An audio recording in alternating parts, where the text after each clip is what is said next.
Bueno, en esta oportunidad, déjenme presentarme. Soy Saúl Ernesto Morales y mi propósito es desarrollarles el tema de las corrientes del pensamiento jurídico y su importancia que tiene este tema.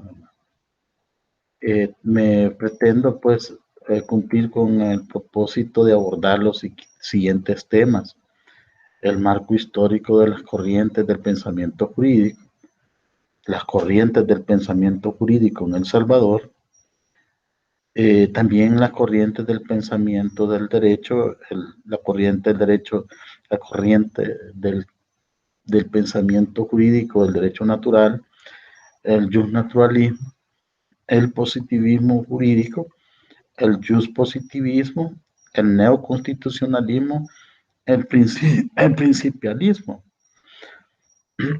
También abordar el tema de la hermenéutica jurídica y los métodos de interpretación como herramientas de investigación jurídica. He considerado bien todos estos temas porque es importante tener presente en materia de investigación. Hay diferentes tipos de investigaciones, pero en esta oportunidad me llama la atención de poderme centrar en 4 tipos de investigaciones. Están las investigaciones empíricas en primer orden, las investigaciones empíricas. Tenemos las investigaciones teóricas, tenemos las investigaciones teórico-empíricas y las investigaciones aplicadas. Estos 4 formas o tipos de investigación me quiero centrar específicamente en las investigaciones teóricas, en el mundo de las ideas, de qué manera ha evolucionado un concepto, una institución, un tipo jurídico, cómo se han modificado en la historia los autores de dichas teorías y verificar sus corrientes del pensamiento en los aspectos teóricos. Este tema, pues, de las investigaciones teóricas da pie para que podamos ver la importancia de abordar el tema de las corrientes del pensamiento jurídico. En esta oportunidad, pues, considero que es importante comenzar con el marco histórico de las corrientes del pensamiento jurídico.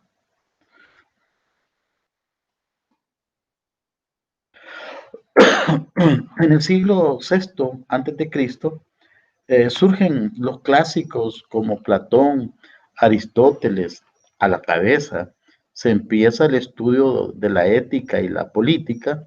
Luego aparece el helenismo, que trajo otras doctrinas filosóficas como el escepticismo y el estoicismo. Esta primera fase de la historia de la humanidad nos lleva a que veamos las raíces de las corrientes del pensamiento jurídico que hoy en día nosotros manejamos en la práctica forense, y tener claro que hay 2 grandes corrientes del pensamiento jurídico. Uno es el derecho natural y otro es el derecho positivo, o sea, el positivismo jurídico. Ahora, estas tienen sus subdivisiones. Cuando hablamos del derecho natural, apareció aparejado a esta corriente del pensamiento jurídico el justnaturalismo. E igual cuando nos enfocamos en la corriente del pensamiento positivista, aparece el justpositivismo. Cada una de estas corrientes, pues, hay que analizar sus raíces y cómo han prevalecido en la historia, en el tiempo y el espacio, y hasta llegar a la actualidad con la corriente del pensamiento del neoconstitucionalismo, el principialismo, que son las corrientes últimas que está privando en nuestras sociedades. Es importante ver cómo en la historia los filósofos fueron desarrollando corrientes del pensamiento, perdón, desde el punto de vista filosófico. En el siglo XI nace la corriente escolástica con una necesidad de explicar la existencia de Dios, o lo que nosotros conocemos, pues prácticamente la Edad Media. En la Edad Media, pues surgen una infinidad de filósofos importantes como Hegel, Kant, Feuerbach, Marx, toda esa corriente filosóficas tienden a tener un espacio importante en la filosofía. Específicamente cuando nos enfocamos en Carlos Marx, plantea lo que se conoce como el edificio económico o la estructura económica, donde él establece en el método científico de investigación de él que todos los sistemas económicos tienen una base económica y la base económica determina la base ideológica y la base ideológica determina la base jurídico-político. Esta última base es lo que conocemos nosotros como el Estado y esta es una figura jurídica que retoma las corrientes del pensamiento jurídico. Por ejemplo, en el sistema esclavista había una base económica, una ideología, una base jurídico-político y obviamente tenía una ciencia, un arte y una tecnología y que cada una de esas manifestaciones tenía que ver con las corrientes del pensamiento jurídico. En ese sentido, es bien importante visualizar que las corrientes del pensamiento jurídico no son manifestaciones ingenuas, sino que representan en un momento determinado la estructura ideológica, la estructura jurídico-política de un sistema. En ese sentido, es bien importante cómo en la historia de la humanidad fueron dándose filósofos que representaban cada una de esas corrientes y en los primeros siglos, obviamente, en el siglo sexto antes de Cristo, pues estaba Aristóteles, Platón, Sócrates, todos esos grandes filósofos. Ya en el siglo onceavo, pues nace lo que es la escolástica, el inicio del feudalismo. Luego en el siglo XVII se da la revolución científica, instaura la filosofía moderna con las corrientes como el racionalismo. Esta etapa, pues, es prolífera con una infinidad de filósofos de la época. Y luego vemos el siglo XVIII con el aparecimiento de Kant y el idealismo. Explican cómo el sujeto influye en el conocimiento del objeto dado con condiciones impuestas. Prácticamente en esta fase es donde se dan los grandes debates sobre la teoría del conocimiento. No obstante que de los arbores de los griegos, pues ya ellos comenzaban a hablar de la teoría del conocimiento, que es la base de los métodos y técnicas de investigación, ¿verdad? En ese sentido, cuando va corriendo la historia en el siglo XIX, en plena revolución industrial, aparecen las corrientes materialistas como es el marxismo, como referente el irracionalismo de Nietzsche y Chopin como referentes defienden la prevalencia de la voluntad del ser humano sobre la razón. Tanto Kant, Hegel, Marx tienen una concepción del derecho. En ese sentido, es bien importante que nosotros veamos la importancia de los filósofos en el siglo XX, toma protagonismo preguntarse sobre la existencia del hombre. En el existencialismo tuvo como referentes a Camus, grandes filósofos. Los aspectos filosóficos empiezan a analizar los sistemas o estructuras hasta llegar a un concepto completo.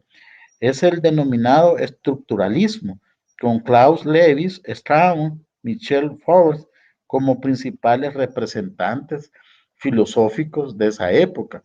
Aunque estos eran filósofos que razonaban sobre el ser, sobre la teoría del conocimiento, el objeto del conocimiento, pero paralelamente a ellos obedecían a un modelo del sistema en que vivían y representaban corrientes del pensamiento jurídico.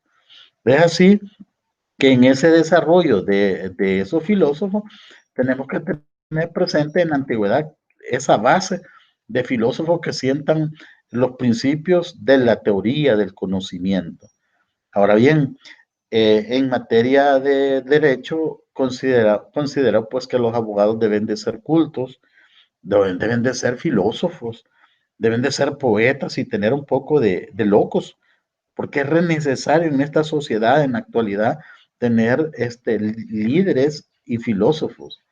Cada 300 años nace un filósofo que ha de cambiar la forma de ver las cosas del mundo. Esos grandes filósofos como Platón, Aristóteles, Sócrates, fueron grandes aportadores en la filosofía y especialmente en las corrientes del pensamiento jurídico. Hay que tener claro que esa concepción de las corrientes del pensamiento se ven manifiestas tanto en lo económico, en lo ideológico, en lo administrativo, en la investigación, en la creación de universidades. Cada una de esas, pues, obedecen a una corriente del pensamiento. Asimismo, en el derecho, pues, paralelamente nacen las corrientes del pensamiento jurídico. Y en esa oportunidad, pues, entra ya en debate los conceptos específicos de las corrientes del pensamiento. En primer orden, fíjense bien, es bien importante el derecho natural. El derecho natural, su concepción es que no hay intervención de leyes creadas por los hombres, sino que todas las leyes tienen manifestaciones divinas. Está el concepto del dogma, la fe, pero no tiene inferencia en las regulaciones jurídicas. El hombre, todo se va sobre la naturaleza, las leyes. En ese sentido, pues podemos ver que nace el justnaturalismo. El justnaturalismo tenía una característica, tenía una mezcla entre el derecho natural, las leyes divinas, el dogma, los valores, pero también ya hay intervención de leyes creadas por los hombres. Entonces, la diferencia entre el derecho natural y el justnaturalismo de estas dos corrientes es que en la primera solamente leyes divinas, de leyes naturales que van a determinar el comportamiento del hombre. Y en cambio en el justnaturalismo, ya con la creación del Estado, el Estado crea leyes, pero también hay una interpretación de carácter divino sobre el tema de la aplicación de esta corriente del pensamiento jurídico. Luego se da el concepto del positivismo. El positivismo es bien importante visualizarlo porque hay un positivismo de la época griega, de la época romana, que estaba mezclado con el tema de lo ético y lo moral. Ese positivismo tenía que ver con los valores, los principios, y en ese positivismo fue evolucionando en la época de la Edad Media y en la Edad Moderna y hasta lo que es actualmente. Sobre estos temas vamos a ahondar un poco más adelante, pero es importante ver que el positivismo llegó a otra fase que es el just positivismo, donde prácticamente ya no hay intervención divina del derecho natural, sino que las leyes surgen por creación del hombre y que es su interpretación tiene que ser sobre la base del principio de legalidad. La estructura jurídico-política determina las leyes que se dictan. Luego, pues vemos que caen lo que es el positivismo jurídico o al neoconstitucionalismo y el principialismo, que es la última corriente que ha venido a sustituir en alguna manera, aunque tiene retoma del justnaturalismo, del positivismo, del positivismo sobre la estructura jurídica de las normas. Entonces, estas corrientes del pensamiento nos lleva a que cada corriente del pensamiento es bien importante manejar el tema de la hemenéutica jurídica. La hemenéutica jurídica es la ciencia que estudia el mundo de las normas, de los conceptos, las instituciones, la estructura de la norma jurídica, lo que son los elementos de la norma jurídica un tema muy importante que nos interesa para este diplomado que ustedes tomen en cuenta es el tema de los métodos de interpretación como herramientas de investigación. Hemos acostumbrado casi siempre solo a hablar de investigaciones sociológicas, investigaciones científicas, metodológicas, pero el derecho tiene sus propios métodos de interpretación que son como herramientas de investigación. Esto es bien importante manejarlo en esta fase de estar elaborando su proyecto de investigación. Ya el nivel de ustedes ya no es una tesis de pregrado donde usted solamente tiene que ir a cortar, pegar, sino que tiene que tener esa capacidad para identificar las corrientes del pensamiento jurídico que milita su código penal, su código civil de procedimientos penales, procedimientos civiles y toda la normativa que compone la estructura jurídico-política del Estado. Todas esas obedecen a una corriente del pensamiento jurídico. Saber individualizar qué normas son del justnaturalismo, qué normas son del positivismo, del positivismo, el constitucionalismo y el principialismo. Eso nos permite a que cuando leemos un libro, nosotros tenemos que tener claro qué corriente del pensamiento jurídico militamos, como si fuese pues usted cuando va a una iglesia, si es católico, tiene que conocer el catecismo, la doctrina católica. Cuando va a una iglesia protestante, igual debe conocer la estructura de la doctrina que en una corriente del pensamiento político de un partido político tiene que tener claro qué filósofos tienen que ver con esa conformación y dependiendo de eso usted tiene que aprender a estudiar la jurisprudencia, qué corrientes del pensamiento jurídico militan. Sobre la base de eso, pues es bien importante entrar a hacer un pequeño análisis de la definición de derecho natural. Este derecho se fundamenta en el origen divino. Su fuente es incuestionable, ya que se basaba en el dogmatismo de la fe. Sus características provienen de lo divino, pero deben de ser descubiertas a partir de un proceso racional, porque sin tal proceso habría un descubrimiento vago de él. Entonces es bien importante ver que la corriente del derecho natural no hay una intervención de normas jurídicas creadas por los hombres, sino que es de origen divino, dogmático. Y cuando nosotros nos vamos al tema del justnaturalismo, en el justnaturalismo sí ya hay normas creadas por los hombres, pero vinculadas también con el origen divino. Cuando hay una norma determinada y hay un vacío, nos tendríamos que ir al derecho natural. Eso es bien importante porque hay tres tipos de justnaturalismo. Uno es el justnaturalismo metafísico de los griegos y los romanos. Otro es el justnaturalismo teológico de los medievales, o sea, la Edad Media, y el justnaturalismo racionalista de los modernos. Entonces, el justnaturalismo es la corriente de pensamiento que ha subsistido desde siempre. Esta no es una corriente moderna, sino que siempre ya los filósofos tenían claro el tema de los tres tipos de justnaturalismo y sobre la base de eso, cuando nosotros decimos el justnaturalismo metafísico de los griegos y los romanos, estos se basaban en la ética, en la moral, en los valores, en los principios creados por el mismo hombre. Y en el naturalismo teológico de la Edad Media, obviamente tendremos que recordar la Inquisición, ¿verdad? El oscurantismo, el código canónico de la época de la Edad Media, el surgimiento de grandes filósofos que se rebelaban contra esas corrientes como era Kant, Hegel, ¿verdad? Todos esos grandes ideólogos tenían una corriente del pensamiento filosófico, pero tenían una concepción del derecho. Por eso es bien importante ver que el derecho natural y moral y el justnaturalismo es común igualmente ver que el derecho natural se ha confundido con la moral.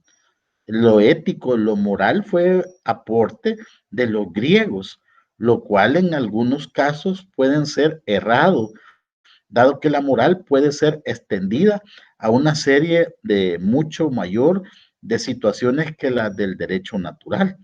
Es decir, que el derecho natural contiene postulados mucho más restrictivos, ya que no tratan de una moral general, sino de una moral específica, entendida como moral jurídica. Igualmente se plantean dos tesis, fundamentales acerca del justnaturalismo, desde el estudio de la filosofía moral.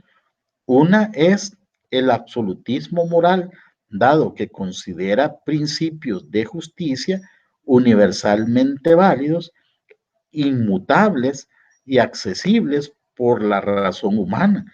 Y una segunda tesis que considera jurídicas aquellas normas que no contradigan los principios de justicia del derecho natural.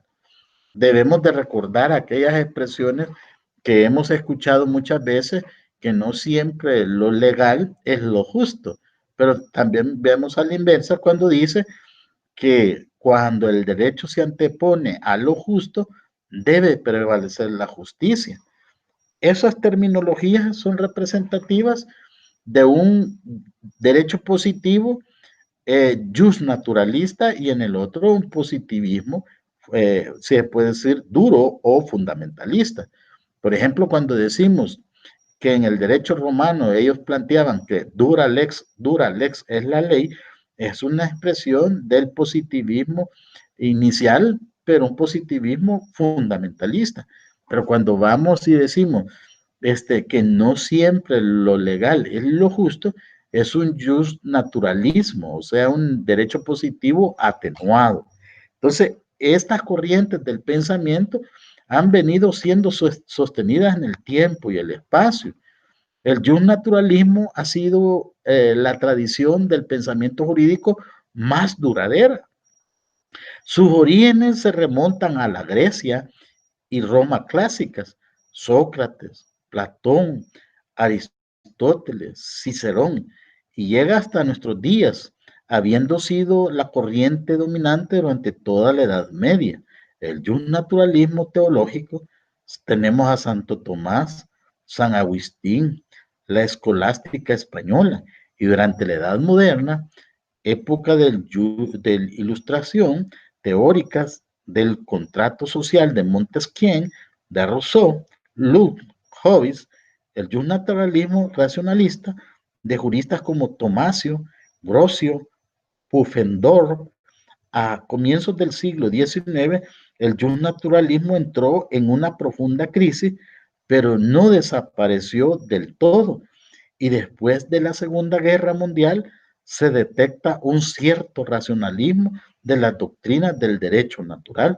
O sea que después de la Segunda Guerra Mundial es bien interesante porque surgen prácticamente los padres del constitucionalismo que retoman aspectos del justnaturalismo y el positivismo, pero también enfocado que todo sea un control constitucional. De ahí pues podemos ver el control concentrado de la constitucionalidad y el control difuso. Esa temática es bien importante tomarla en cuenta en las corrientes del pensamiento porque nos permite ver que en el justnaturalismo metafísico de los griegos y los romanos, para la época de los romanos y los griegos, se tenía que el derecho justnatural era metafísico, es decir, que éste se contemplaba como algo ideal, en el que solo se debía tener en cuenta lo que el derecho debía ser.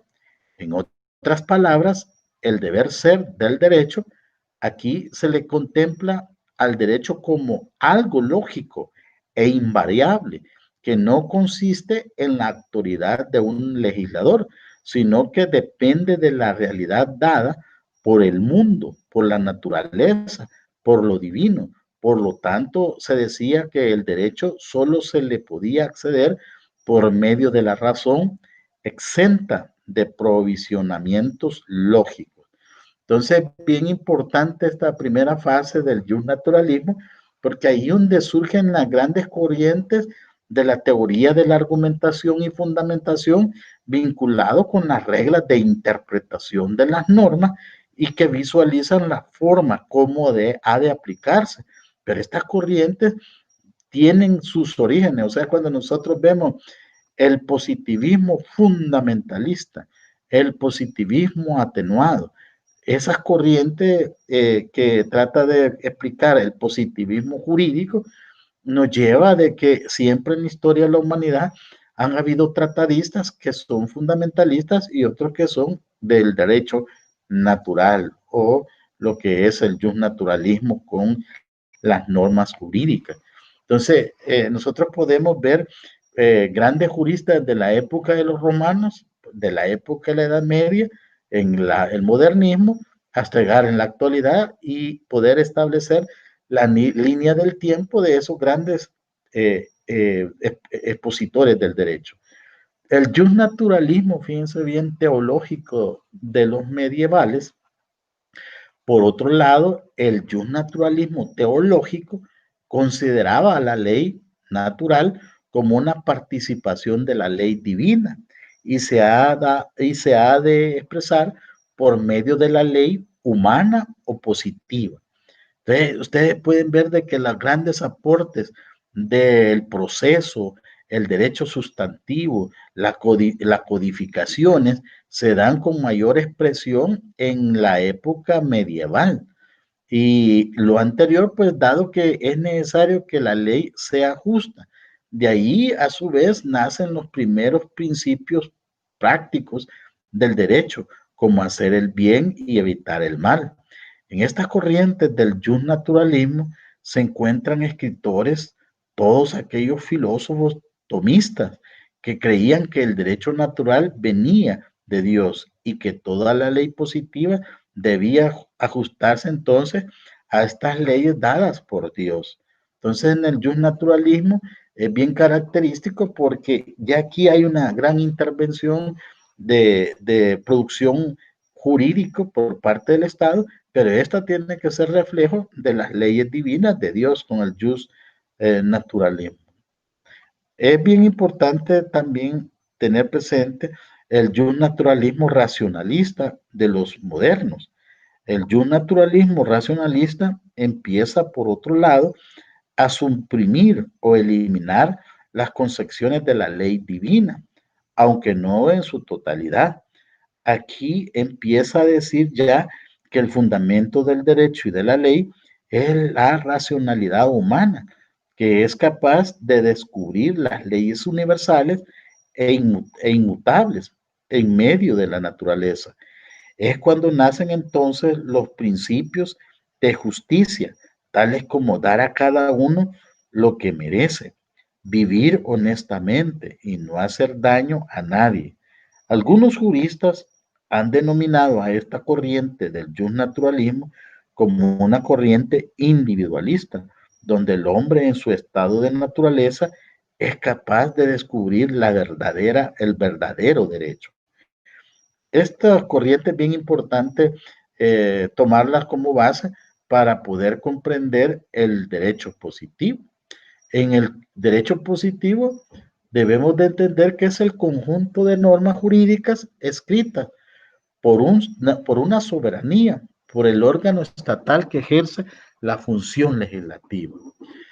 El derecho positivo puede ser de aplicación vigente o no vigente, dependiendo si la norma rige para una población determinada o la norma ya ha sido derogada por la promulgación de un posterior.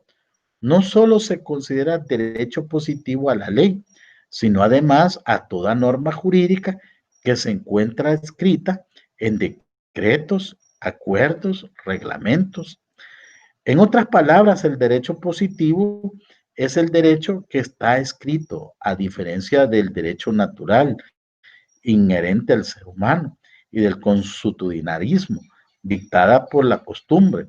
El derecho positivo es impuesto colectivamente a favor del normal, la convivencia de las personas, sancionado por las instituciones del Estado conforme a lo establecido en un código común, un cuerpo de leyes escritas, que a su vez pueden ser cambiadas por consenso. Se trata de las leyes fundamentales de un pacto jurídico y social. Entonces el derecho positivo se da una gran diferencia entre el derecho natural y el justnaturalismo. Este derecho positivo es importante analizarlo porque el concepto de derecho positivo está basado en el jus positivismo, corriente filosófica jurídica que considera que el único derecho válido es el que ha sido creado por el ser humano. El hombre ha creado al Estado y en él constituido los poderes en los que se manifiesta la soberanía. El poder legislativo, que hoy lo conocemos como órgano legislativo, es quien originalmente crea el derecho mediante leyes. Hans Kelsen enseña en su obra que la capacidad de ser justo que tienen los hombres, cuya carencia conduce a introducir el derecho positivo en lugar del derecho natural, es tan solo una subjetivización de un principio objetivo de justicia y no una cualidad que pueda establecerse empíricamente. El justnaturalismo sostiene que una tesis opuesta, según la cual el derecho es único, anterior y superior al hombre, sustentado en valores supremos a los cuales el ser humano puede aspirar mediante la razón, por lo que el derecho no requiere estar escrito para ser válido, sino que basta la posibilidad de que infiera de los valores esenciales del ser humano, el derecho, los derechos humanos. En ese sentido, el derecho positivo descansa en la teoría del normativismo, elaboración de teoría del derecho, Hans Kelsen en el siglo XX, y que estructura el derecho según la jerarquía de la norma, ¿verdad? Tenemos los tratados internacionales, la constitución, las leyes secundarias, los reglamentos que tienen que ver con una estructura kelseniana, ¿verdad? Entonces, hay que tener claro que el positivismo jurídico romano era muy distinto al derecho positivo, o sea, el derecho, la corriente del pensamiento jurídico del positivismo jurídico. Es muy distinto al del derecho romano. El derecho romano se fundamentaba el positivismo sobre reglas de ética y moralidad, valores y principios.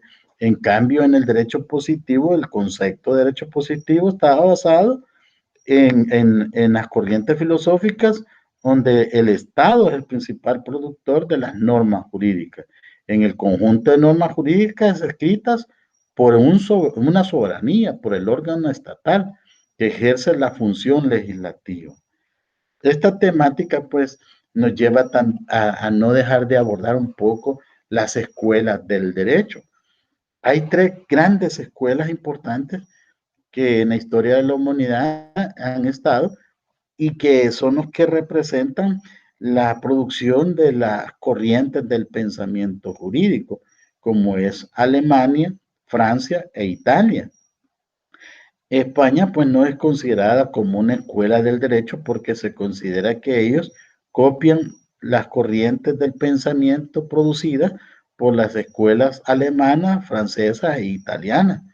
En Latinoamérica, pues no hemos tenido propiamente una escuela del derecho. Ha habido unos esfuerzos interesantes en Sudamérica, como David Sechandía, Beatriz Quinteros, Vescovi, podríamos ver grandes tratadistas como Couture, que crearon el Instituto de Derecho Procesal Iberoamericano y que en sus escritos lucharon por hacer una unificación de criterios jurídicos en derecho procesal, creando lo que se conoce como el Código Modelo para Iberoamérica en Derecho Procesal Civil y el Código para Iberoamérica en Derecho Penal, Procesal Penal. Entonces, esas corrientes, las concepciones del positivismo jurídico, abarca un solo derecho, lo que también se conoce como monismo jurídico. Del derecho positivo, en cambio, para y el justnaturalismo, existen dos derechos, dualismo jurídico, el derecho positivo y el derecho natural.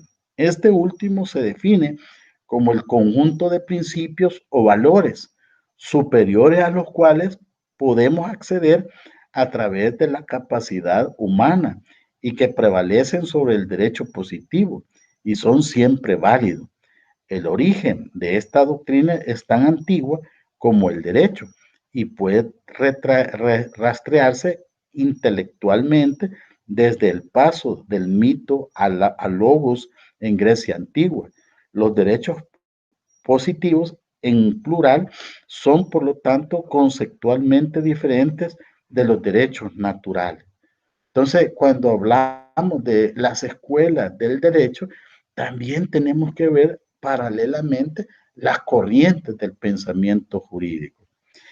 Es importante en este tema a nivel universal sobre el tema de las corrientes del pensamiento jurídico. Es necesario que usted que me escucha tenga claro a qué corriente del pensamiento jurídico usted milita. Si hablamos de la corriente del pensamiento del derecho natural, en la actualidad ya prácticamente no existe ni un Estado que se rija por el derecho natural. En cambio, en el derecho, la corriente del pensamiento del justnaturalismo, esta es la corriente que ha subsistido de siempre y es una mezcla entre el derecho natural y lo que es la producción o las manifestaciones jurídicas creadas por los hombres.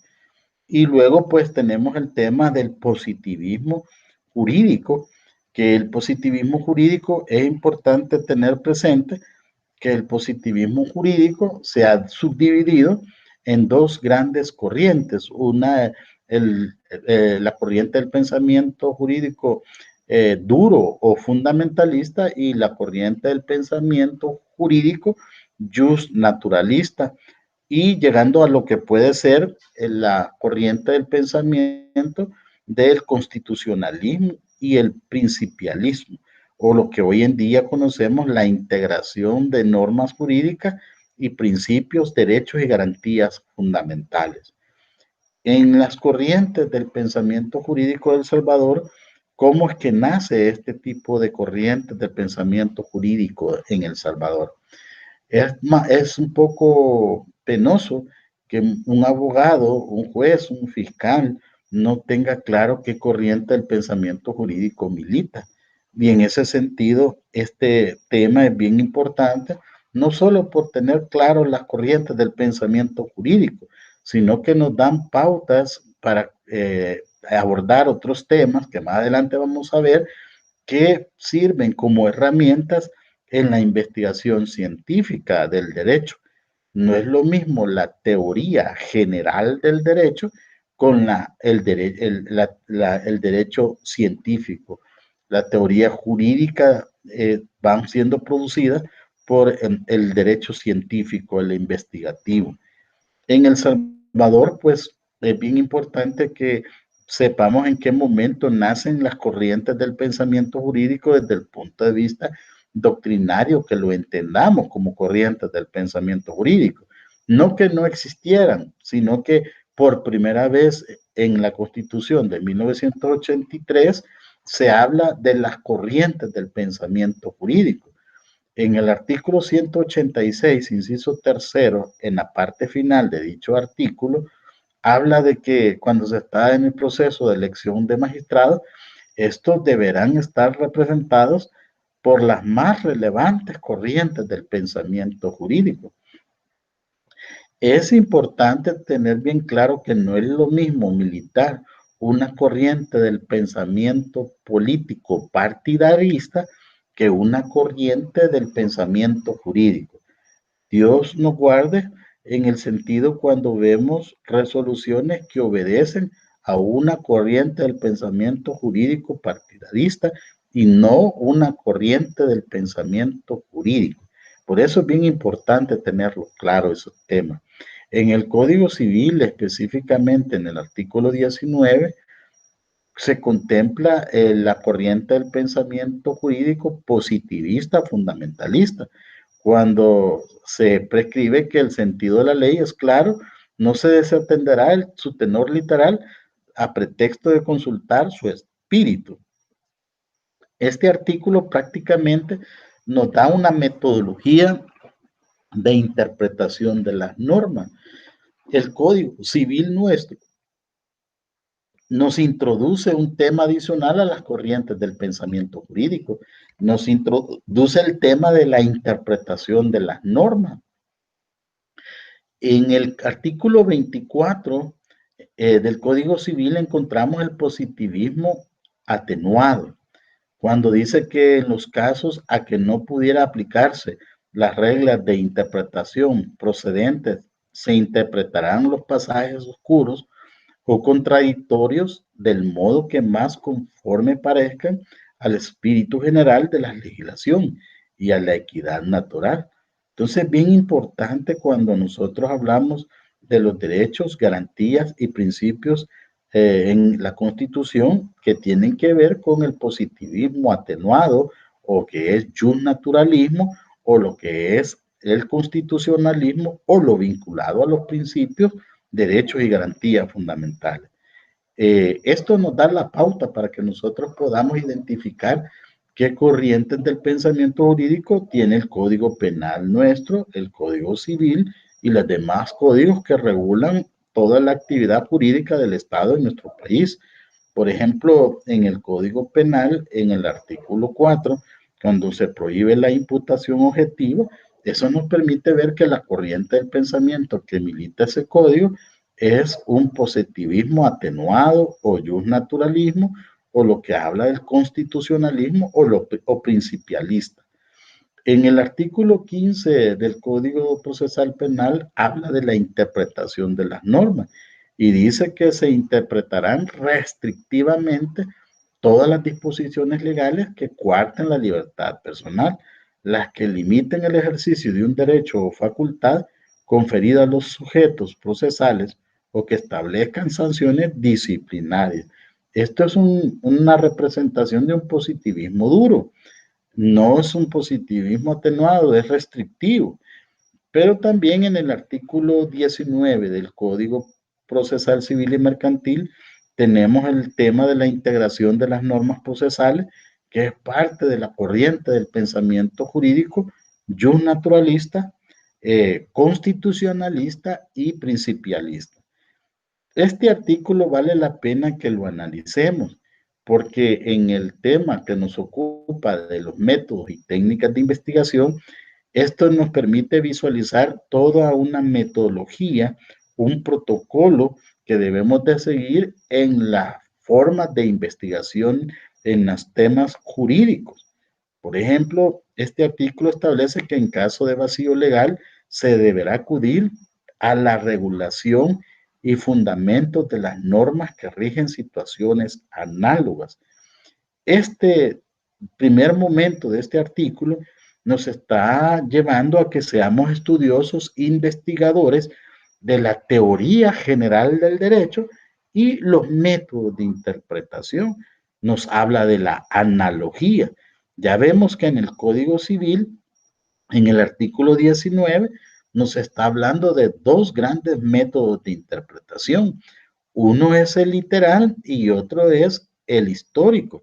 Pero en este artículo 19 del Código Procesal Civil y Mercantil nos introduce el tema de las interpretaciones analógicas, que más adelante veremos qué incidencia tiene con otros métodos de interpretación. Otro momento importante del artículo 19 del Código Procesal Civil y Mercantil es que la normativa normativa constitucional y a los principios que derivan de este código tienen que ser estudiados, investigados. O sea, cuando un juez va a declarar la inaplicabilidad de una norma en el control difuso que establece el artículo 185 de la Constitución, en relación con el artículo 149 de la Constitución que se refiere a la inaplicabilidad de un tratado internacional, eso significa que requiere investigaciones técnico-jurídicos para llegar a la conclusión que una norma es constitucional o no. El artículo 2, inciso 1 y 2 del Código Procesal Civil y Mercantil obliga a que los jueces vean la constitucionalidad de toda norma secundaria y en un momento determinado, si esa normativa secundaria contradice la Constitución, deberá declararla inaplicable. En ese sentido, cuando dice la normativa constitucional a los principios que derivan de este código, nos introduce dos temas importantes. Uno, el tema del derecho constitucional y otro es lo que se refiere a los principios, los derechos y las garantías fundamentales. También este mismo artículo nos da otra herramienta de investigación jurídica y una es la doctrina legal. ¿Qué debemos de entender por doctrina legal? Es importante visualizar que en el Código Procesal Civil y Mercantil, en el artículo 522, nos establece que la doctrina legal es la que ha sido producida en una forma concatenada, tres sentencias consecutivas sobre un mismo punto, que es una forma de legislar en sentido negativo y que cambia la forma de pensar desde el punto de vista de la doctrina legal. No debemos confundir la doctrina legal con la jurisprudencia. Todos los jueces de la República, desde un juez de paz hasta un magistrado de corte, puede producir jurisprudencia, pero la doctrina legal tiene una característica. Deben de ser tres sentencias consecutivas sobre el mismo tema para derogar o reformar una ley. No se vale que hayan intervalos de sentencias que contradigan, sino que deben de ser consecutivas. También este mismo artículo nos lleva a que veamos la doctrina de los expositores del derecho. Este tema es bien importante para construir lo que es el proyecto de investigación. Hay un tema que se llama el marco jurídico, el marco teórico conceptual, cuando hablamos cuál es lo que refiere a la historia de las teorías que han venido hablando sobre el tema que usted va a investigar. En el esqueleto de investigación, en el proyectos, hay una parte que se refiere a las diferentes teorías que se han venido manejando por los autores, ya sea a nivel internacional como interno, sobre el tema que usted va a investigar. Entonces, el artículo 19 los lleva a ese tema, ¿verdad? Luego, obviamente, nos lleva al justnaturalismo, a lo que son expresiones del buen sentido común, cuando dice que a falta de todo ello, a consideraciones del buen sentido y razón natural, atendidas las circunstancias del caso. Es similar a lo que plantea el artículo 24 del Código Civil, cuando dice que en los casos a que no pudiera aplicarse las reglas de interpretación precedentes, se interpretarán los pasajes oscuros o contradictorios del modo que más conforme parezca al espíritu general de la legislación y la equidad natural. La equidad natural prácticamente es un justnaturalismo.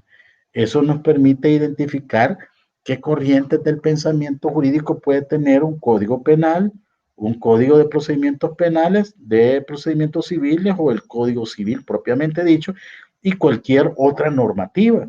Entonces, el tema de las corrientes del pensamiento jurídico nos lleva a lo que es la interpretación de las normas jurídicas Y para ello, pues, podemos concluir que en materia de la historia de las corrientes del pensamiento jurídico ya elaborado, comienza a partir de la Constitución de 1983 con el artículo 186, inciso tercero. Esto es bien importante desde el punto de vista de un investigador, tener claro con él mismo personalmente qué corriente del pensamiento jurídico milita, para que usted pueda entender con qué forma le ha resuelto un juzgador, con qué forma está argumentando su contraparte, de qué forma ha surgido una jurisprudencia, una doctrina legal, de qué forma está hablando un expositor del derecho, a qué corriente del pensamiento jurídico obedece. Entonces, todas estas disposiciones en un momento determinado nos pueden permitir tener claro qué es una corriente jurídica y qué son los métodos de interpretación como herramientas de investigación. En la hermenéutica jurídica y los métodos de interpretación de la norma jurídica, es importante tener claro qué es la hermenéutica jurídica. La hermenéutica jurídica es la ciencia que estudia las normas, su estructura, su composición, sus elementos de la norma, su aplicación desde el punto de vista jurisprudencial, de lo que nosotros podríamos hablar de doctrina legal, las sentencias emitidas por los máximos tribunales de lo constitucional. Entonces, esa interpretación de la hermenéutica jurídica nos lleva a que todo juez al dictar una sentencia debe de argumentarla y fundamentarla, debe de interpretar una norma jurídica, y eso implica que su formación lo lleve a ser investigador del caso desde la estructura de la teoría general del derecho y paralelamente a todos los mecanismos de estudio. Por eso, pues, bien importante en este tema de la hermenéutica que nosotros hagamos un ejercicio pequeño del tema de la hermenéutica jurídica y sus métodos de interpretación de la norma jurídica en un caso en particular en nuestra normativa.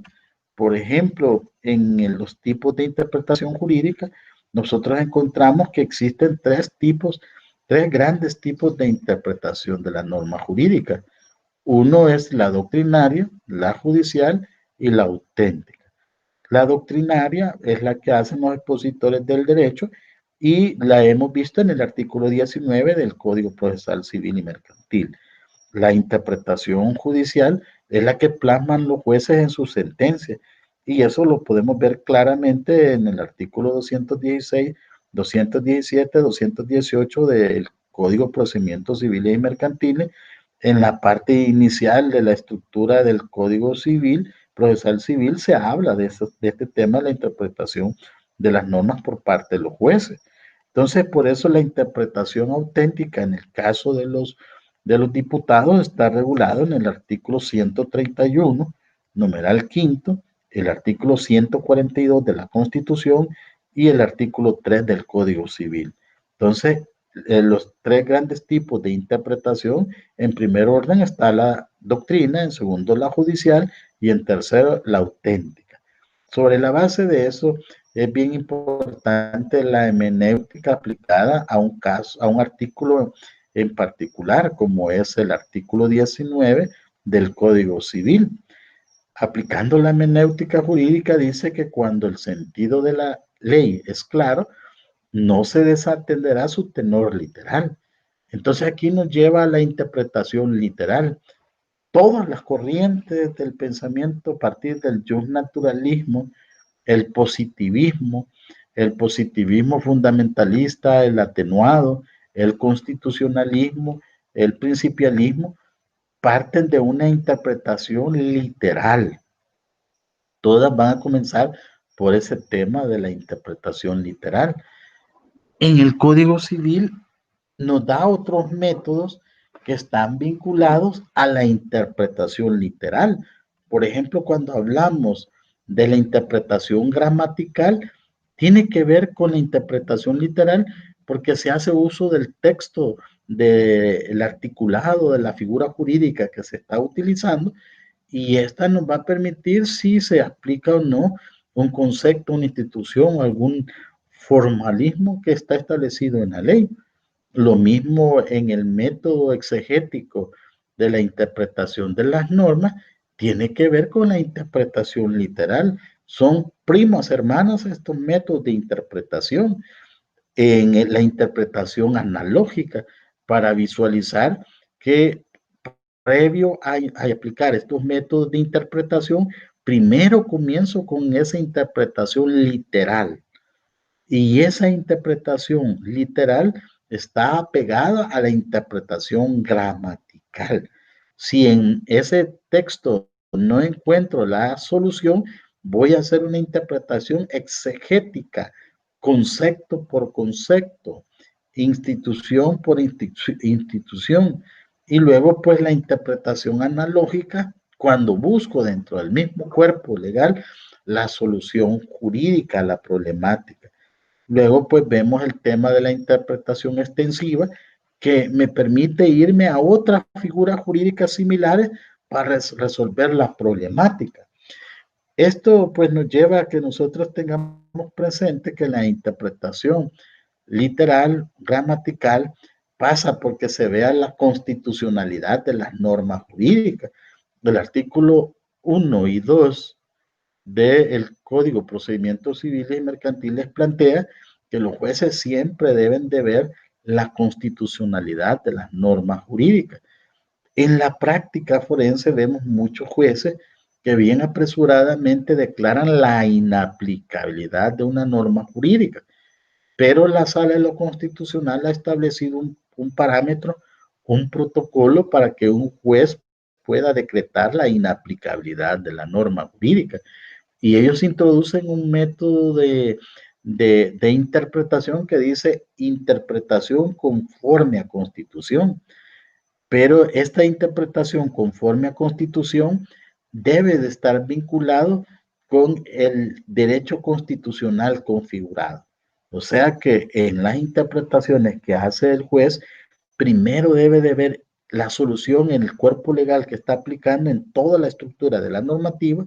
Si no resuelve eso, se puede ir a otro cuerpo legal para aplicar una interpretación analógica o extensiva, y si no encuentra la solución en ninguno de esos cuerpos, entonces le da el derecho para poder argumentar una inaplicabilidad de la norma de conformidad al artículo 185 de la Constitución y el artículo 149 cuando se refiere a la constitucionalidad de los tratados internacionales.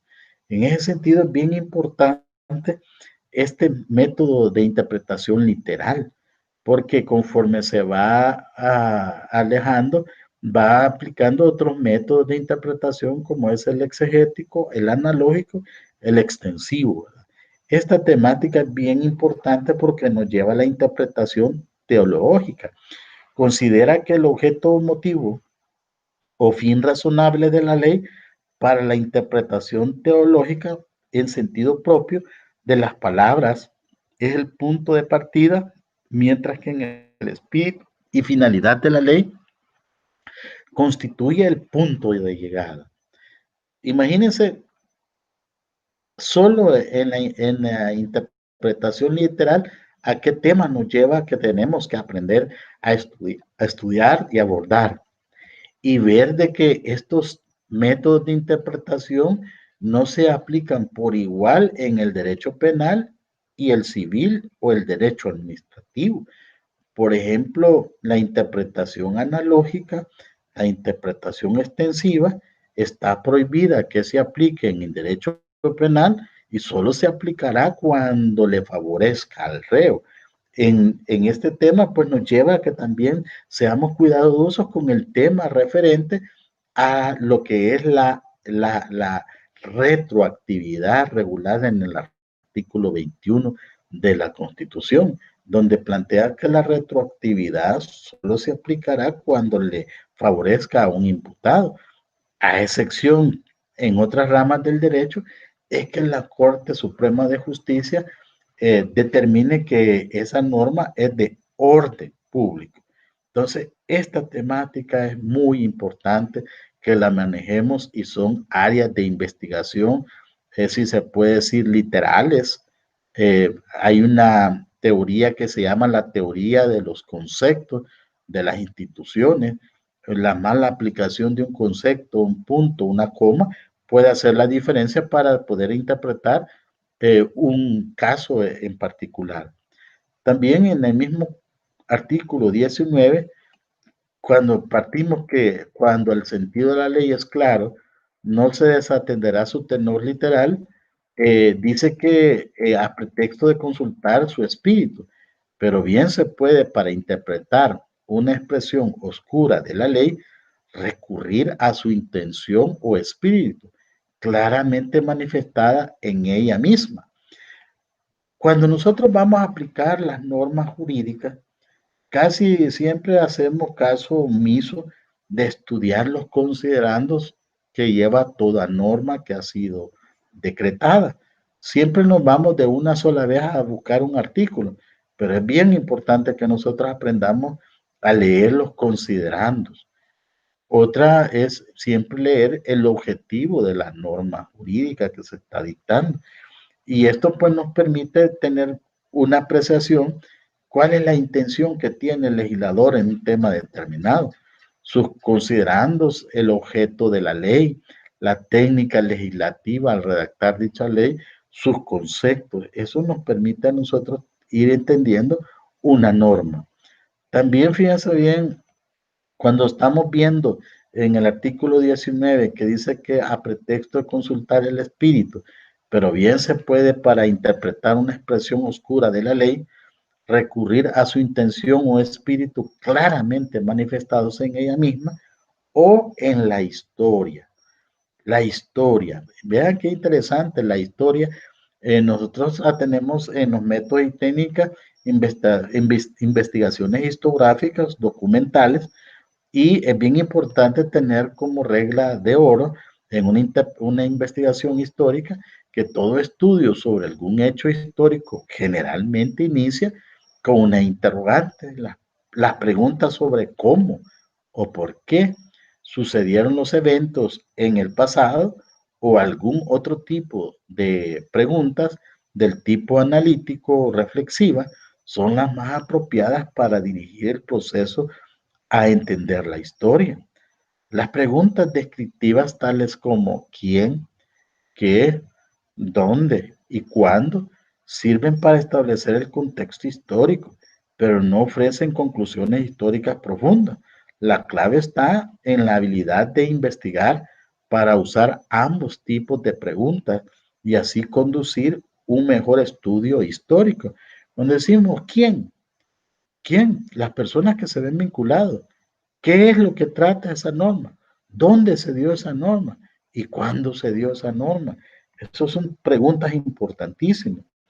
El proceso de formación de la ley que está regulado en el artículo 133 al 143 de la Constitución es importante hoy actualmente con todos estos vetos que estamos viendo. Nos permite ver que el proceso de formación es importante para la aplicación de una norma. El artículo 6 al 8 del Código Civil nos plantea el proceso de formación de las normas.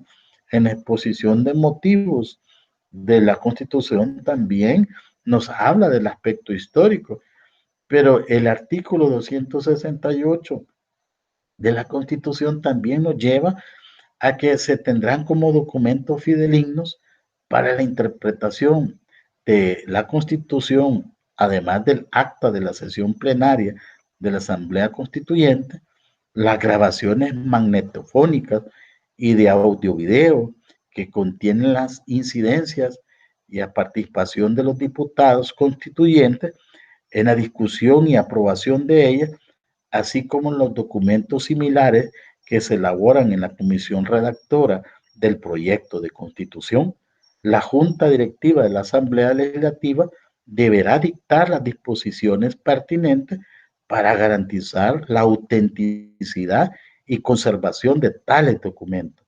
Entonces, cuando hablamos de la interpretación histórica, este es otro método o herramienta importante de investigación en las métodos y técnicas de investigaciones jurídicas, Por eso ha sido la importancia de hablar de las corrientes del pensamiento jurídico, el conocer los tratadistas fundamentalistas o los atenuados, pero también las reglas de interpretación que lleva cada corriente del pensamiento jurídico.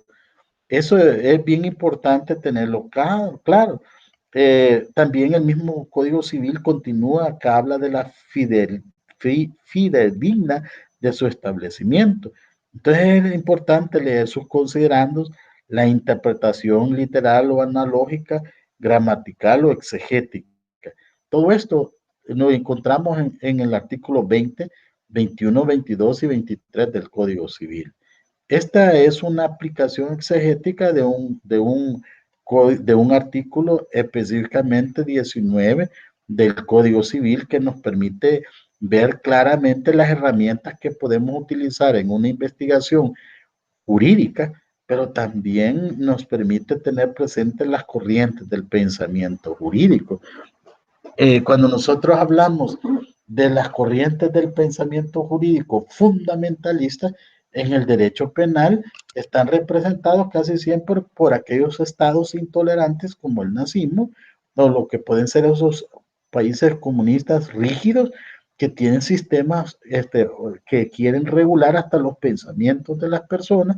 En esos sistemas implica pues que se pueda en un momento determinado visualizar qué conceptos, qué instituciones pueden permitir violaciones a principios, derechos y garantías fundamentales.